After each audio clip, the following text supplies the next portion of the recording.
ఉన్నావంటే నిదరవన కలలే కన్నావంటే నిజమై ముందుకి రానా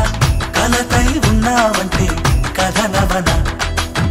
అమ్మలో ఉండే సగం అక్షరం నేనే నాన్నలో రెండో సగం లక్షణం నేనే అమ్మ తోడు నాన్న తోడు అన్ని నీకు అన్నే చూడు చెల్లిపోని బంధం నే